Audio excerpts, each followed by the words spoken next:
पिछले लेक्चर में हमने अल्कोहल की दो प्रकार की अभिक्रियाओं के बारे में जिक्र किया था। आज हम तीसरे प्रकार की अभिक्रियाओं के बारे में जिक्र करने जा रहे हैं। ऐसी अभिक्रियाएं जिसमें संपूर्ण अल्कोहल भाग लेता है।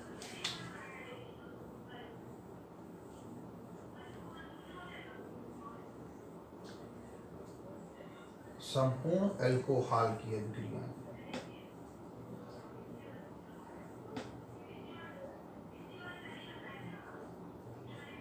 संपूर्ण अल्कोहल की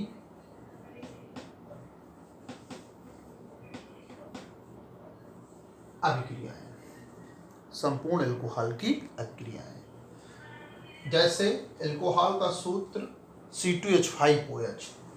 तो हमने लिखा ये C2H5OH, ये अल्कोहल है। अब संपूर्ण अल्कोहल की अभिक्रियाओं का मतलब क्या है? अभी तक ये वाला बंध टूट रहा था और ये वाला बंध टूट रहा था। अब यहां पर ये बंध भी टूटेगा, ये बंध भी टूटेगा, यानी C बांड OH भी टूटेगा और C बांड OH भी टूटेगा। अर्थात ऐसी अभिक्रियाएं जिनमें संपूर्ण अल्कोहल भाग लेते हैं। उसमें सबसे पहली अभिक्रिया है निर्जलीकरण।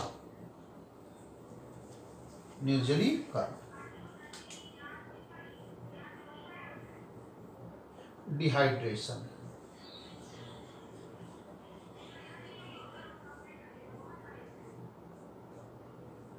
निर्जलीकरण, डिहाइड्रेशन।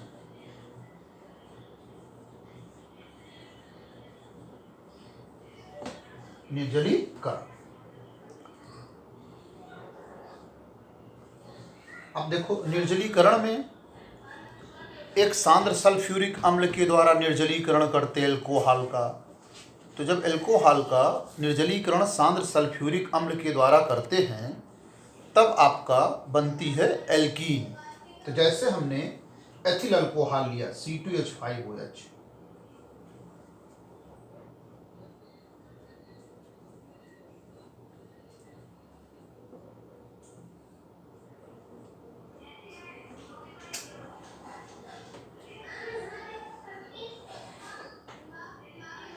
ये लिया C2H5OH। अब इसको हम गर्म करते हैं 170 डिग्री सेल्सियस पर और सांद्र सल्फ्यूरिक अम्ल के साथ में।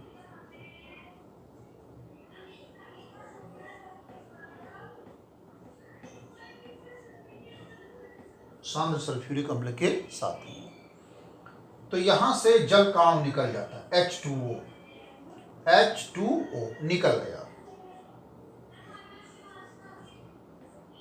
H2O जब निकल गया तो यहां पर कार्बन के साथ 2 हाइड्रोजन CH2 और यहां भी कार्बन के साथ 2 हाइड्रोजन और बीच में डबल बॉन्ड, यानी एल्कीन बन गई।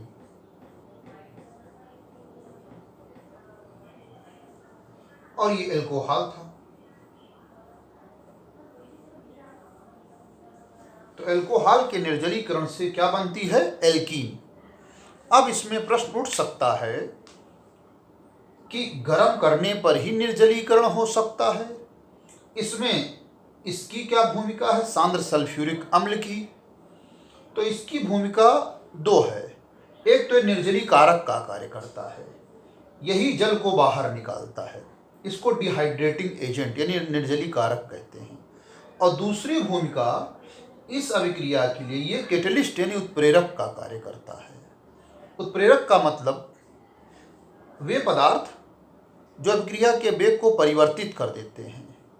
और लक्षण में क्या होता है?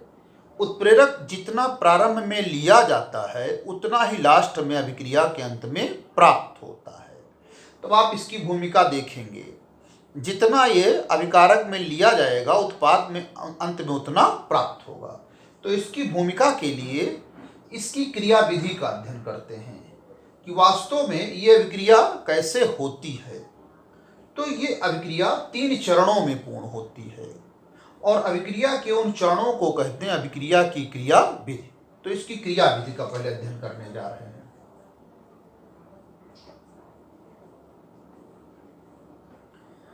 क्रिया विधि।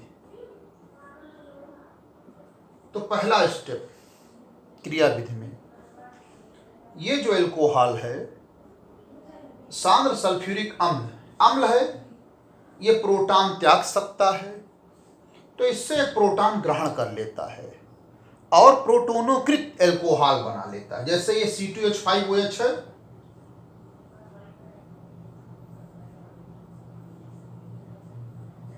C2H5OH, ये यहां से प्रोटॉन ग्रहण कर लेता है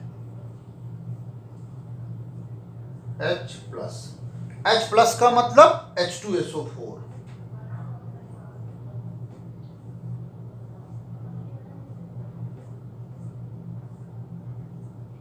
H+ का मतलब H2SO4। यहां से यह हाइड्रोजन इस ऑक्सीजन से जुड़ता है तो OH2 हो जाता है, C2H5OH2+।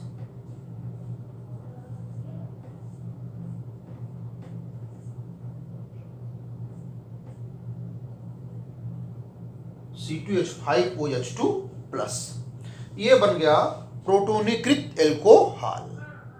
अब दूसरे चरण में क्या होता है, इसी प्रोटोनीकृत एल्कोहल में से जल का अणु निकल जाता है, C2H5OH2+।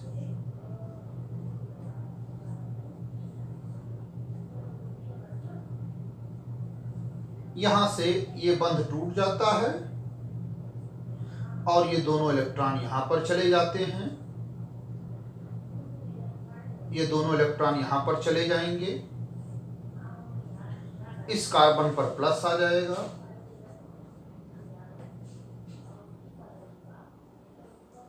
और H2O जल निकल गया।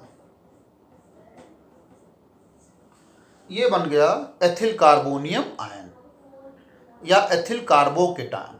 कार्बोकेटायन या कार्बोनियम आयन उस कार्बनिक आयन को कहते हैं जिसके कार्बन परमाणु पर धनावेश होता है। तो दूसरे स्टेप में बन गया एथिल कार्बोनियम आयन। अब तीसरे स्टेप में क्या होगा,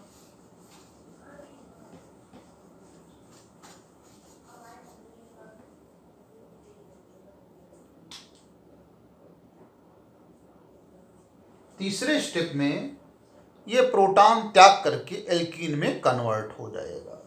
तो C2H5+ को ऐसे हमने लिख दिया,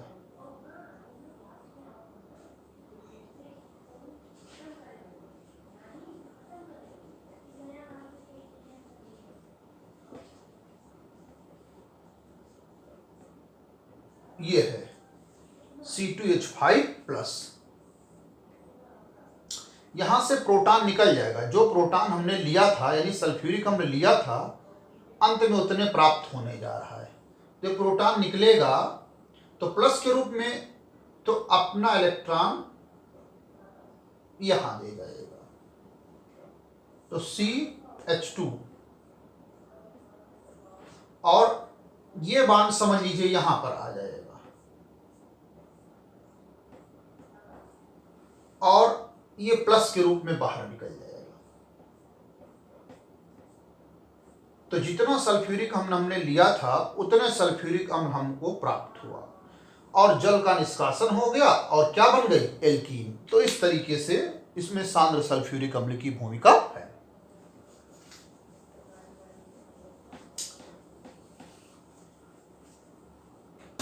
अब इसी में यदि एल्कोहल अधिकता में लिया जाए, एल्कोहल जो है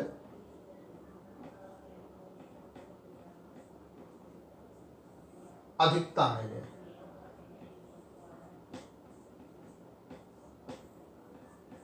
एल्कोहल को अधिकता में लें और ताप 140 डिग्री सेल्सियस हो, तब ईथर का निर्माण होता है। ये जो आपका C2H5OH एल्कोहल है, इसको अधिकता में ले लिया जाए। एक बात और, C2H5OH एल्कोहल अधिकता में ले लिया गया, और यहां पर सांद्र H2SO4 सांद्र सल्फ्यूरिक अम्ल। आपकी टेम्परेचर है 140 डिग्री सेल्सियस। यहां से जल निकल जाएगा और आपका बन जाएगा C2H5OC2H5 डाई एथिल ईथर।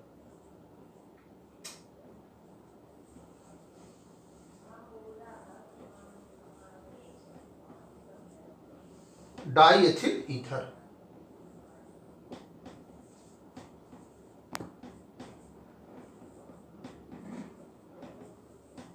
और जल का निष्कासन हो गया। तो इस तरीके से एल्कोहलों का निर्जलीकरण होता है। अब इसकी भी क्रियाविधि का अध्ययन करके हम देख सकते हैं कि इसमें भी भूमिका है सांद्र सल्फ्यूरिक अम्ल की। इसकी क्रियाविधि को आप देखेंगे तो 4 चरणों में एक चरण और बढ़ जाएगा।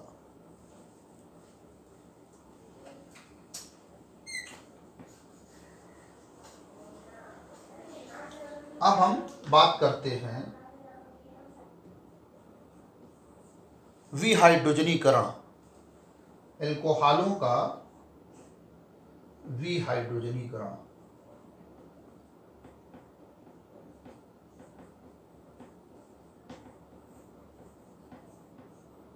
विहाइड्रोजनीकरण, डिहाइड्रोजिनेशन।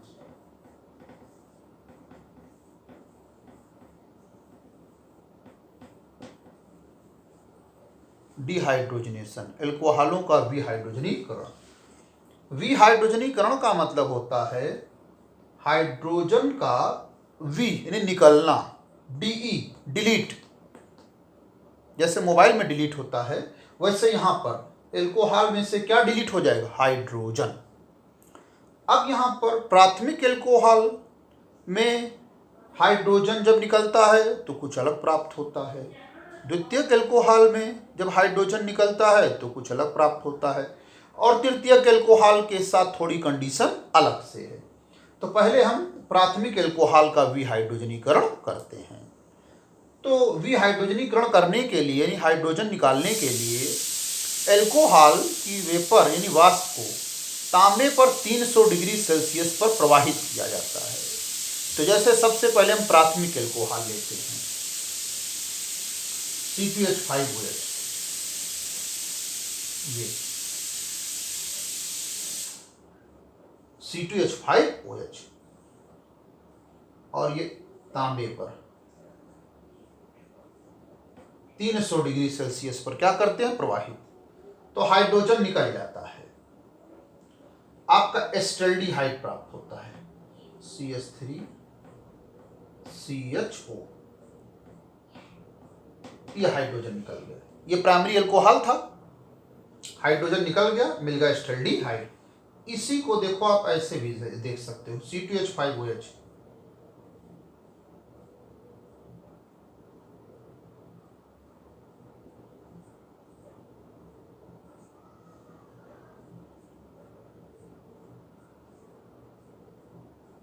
ये है C2H5OH। अब यहां से देखो, एक बांड ये टूटेगा, एक हाइड्रोजन परमाणु यहां से, और एक हाइड्रोजन परमाणु यहां से, यानी दोनों बांड टूटा, C बांड H भी टूटा और C बांड O भी टूटा। तो यहां CH2 निकल गया और प्राप्त हो गया CH3 और CHO, यानी प्राइमरी एल्कोहल के विहाइड्रोजनीकरण से क्या प्राप्त होता है, एल्डिहाइड।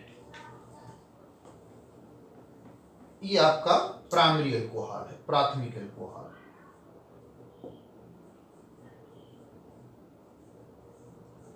और ये आपका एल्डिहाइड।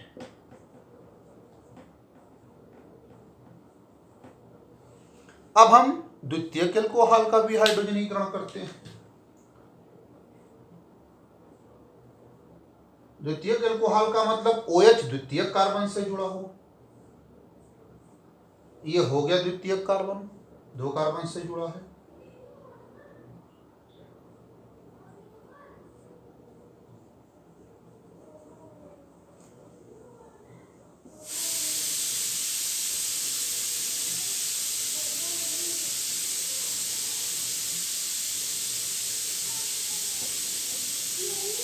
यहां से H2 निकलेगा, C डबल बॉन्ड हो, कीटोन बनेगा।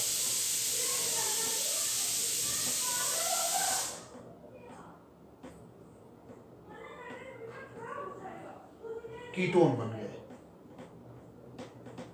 ये द्वितीयक एल्कोहल। सेकेंडरी एल्कोहल, ये कीटोन प्राप्त होता है।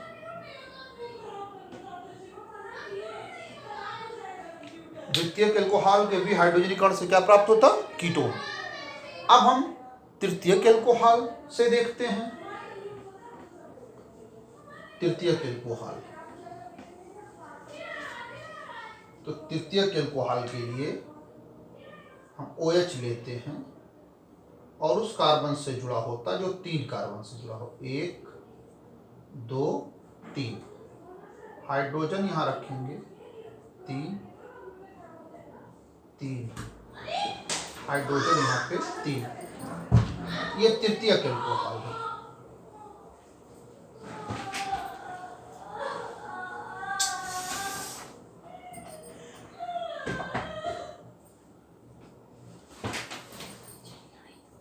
तृतीयक एल्कोहल की वाष्प को तांबे पर 300 डिग्री सेल्सियस पर प्रवाहित करते हैं, तो यहाँ उसका विहाइड्रोजनीकरण नहीं होता है बल्कि निर्जलीकरण हो जाता है। यहाँ से OH निकलता है और एक यहाँ से H निकल जाता है, H2O निकल जाएगा, CH3 C CH3 double bond CH2,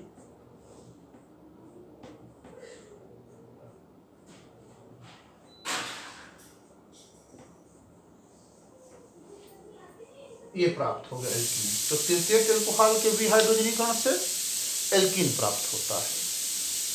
अब एक तीसरी रिएक्शन का जिक्र करने जा रहे, ऑक्सीकरण।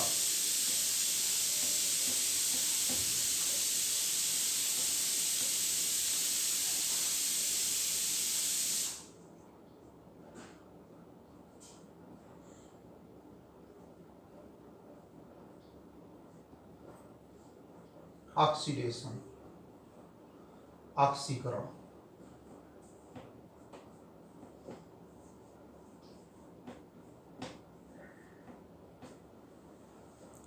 तो पहले प्राथमिक एल्कोहल का ऑक्सीकरण करते हैं। जैसे हमने ले लिया ये प्राथमिक एल्कोहल C2H5OH, और ऑक्सीकरण के लिए हमने नवजात ऑक्सीजन ले लिया और कोई ऑक्सीकारक लेंगे। तो यहाँ पर ऑक्सीकारक सोडियम या पोटेशियम डाइक्रोमेट, वो भी सल्फ्यूरिक अम्ल की उपस्थिति में, यानी अम्लीय पोटेशियम डाइक्रोमेट या अम्लीय सोडियम डाइक्रोमेट। तो हमने ले लिया potassium dichromate K2Cr2O7, potassium dichromate. अम्लीय के लिए आब्लिक में लिख दिया H+। ये हमने लिया प्राइमरी एल्कोहल, प्राइमरी एल्कोहल। तो प्राइमरी एल्कोहल ऑक्सीकृत हो जाते एल्डिहाइड में और कार्बन परमाणुओं की संख्या समान रहती है, 2 कार्बन तो इधर 2 कार्बन का एल्डिहाइड।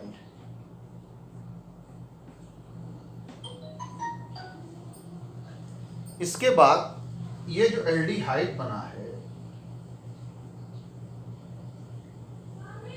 ये ऑक्सीकरण के प्रति बहुत सुग्राही होते हैं, तुरंत ऑक्सीकृत हो जाते कार्बोक्सिलिक अम्ल में, तुरंत ऑक्सीकृत हो जाते कार्बोक्सिलिक अम्ल में। CH3 ये CHO बदल जाता है COOH। यानी आपका प्राप्त हो गया कार्बोक्सिलिक एसिड, कार्बोक्सिलिक एसिड। और इस प्रकार की अभिक्रिया में कार्बन परमाणुओं की संख्या समान रहती है। जैसे एल्कोहल जो प्राथमिक लिया गया उसमें 2 कार्बन थे, और जो कार्बोक्सिलिक अम्ल प्राप्त हुआ इसमें भी कितने कार्बन हैं? 2। तो कार्बन परमाणुओं की संख्या क्या रहती है? समान। अब हम द्वितीयक एल्कोहल का ऑक्सीकरण करते हैं। ये तो प्राथमिक एल्कोहल था, अब द्वितीयक एल्कोहल। द्वितीयक एल्कोहल ये हमने लिख दिया।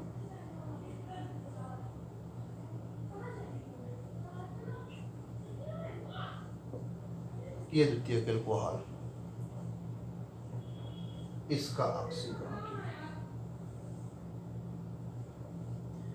ऑक्सीकारक वही K2Cr2O7 प्लस H+। तो द्वितीयक एल्कोहल, सेकेंडरी एल्कोहल, ये ऑक्सीकृत होते कीटोन में। यहां डबल बॉन्ड हो जाएगा, CH3 C double bond O, ऑक्सीकृत होते हैं कीटोन में। तो द्वितीयक एल्कोहल ऑक्सीकृत होते कीटोन में। अब आगे कीटोन आगे सरलता से ऑक्सीकृत नहीं होते, तो इसके लिए अगर इसका ऑक्सीकरण कराना हो तो प्रबल ऑक्सीकारक का जिक्र किया जाता है, जैसे सांद्र नाइट्रिक अम्ल, इसके द्वारा ये ऑक्सीकृत हो जाएगा। जैसे ये सामान्य ऑक्सीकारक है, सामान्य ऑक्सीकारक के द्वारा द्वितीयक एल्कोहल ऑक्सीकृत हो गया कीटोन में। कीटोन सरलता से ऑक्सीकृत नहीं होंगे, इसके लिए लेना पड़ेगा प्रबल ऑक्सीकारक, जैसे सांद्र नाइट्रिक अम्ल। तो हमने ले लिया सांद्र नाइट्रिक अम्ल,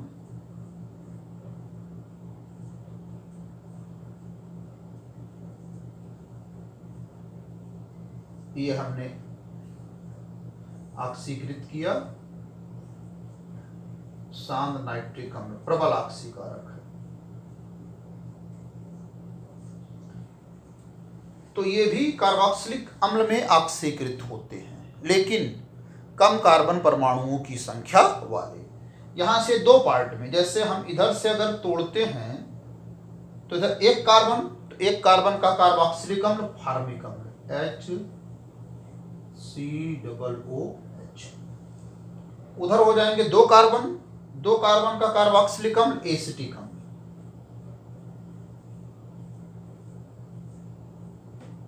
ये और इधर से भी अगर तोड़ते हैं इसको तो 1 कार्बन के लिए फार्मिक अम्ल और 2 कार्बन के लिए एसिटिक अम्ल।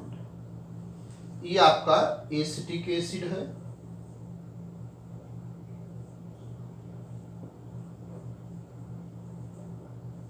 और ये फार्मिक एसिड है।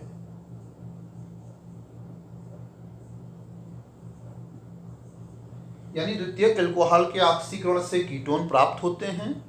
कीटोन सरलता से ऑक्सीकृत नहीं होते हैं, फिर भी अगर उनका ऑक्सीकरण किया जाए प्रबल ऑक्सीकारक के द्वारा तो वे कम कार्बन परमाणुओं की संख्या वाले कार्बोक्सिलिक अम्ल में ऑक्सीकृत। कम कैसे? जैसे ये 3 कार्बन था, 3 कार्बन लेकर चले थे, तो 3 की तुलना में 2 कार्बन, या 3 की तुलना में 1 कार्बन। अब इसमें तृतीयक एल्कोहल का ऑक्सीकरण करते हैं,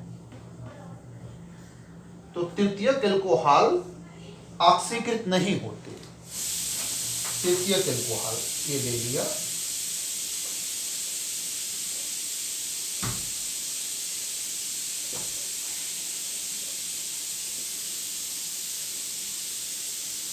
ये तृतीयक एल्कोहल, टर्शियरी एल्कोहल।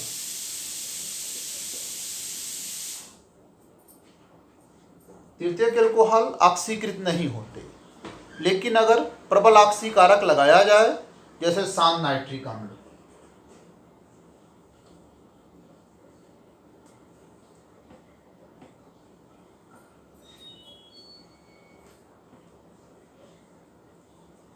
सांद्र नाइट्रिक अम्ल, तो पहले स्टेप में जल निकल जाता है, यहां से H, यहां से OH, यहां हो जाएगा डबल बॉन्ड।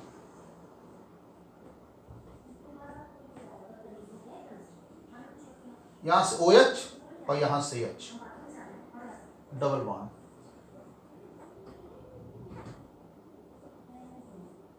एल्कीन।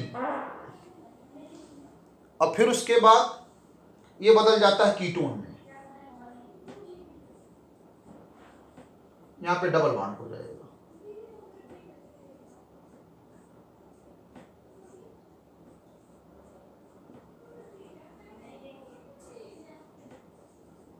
और इसके बाद हमने बताया ही है कि ये ऑक्सीकृत हो जाएगा एसिटिक अम्ल में और किसमें, फार्मिक अम्ल में।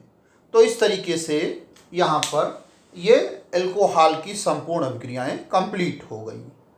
अब हम अगले टर्न में आपको फिनाल्स के बारे में बताएंगे।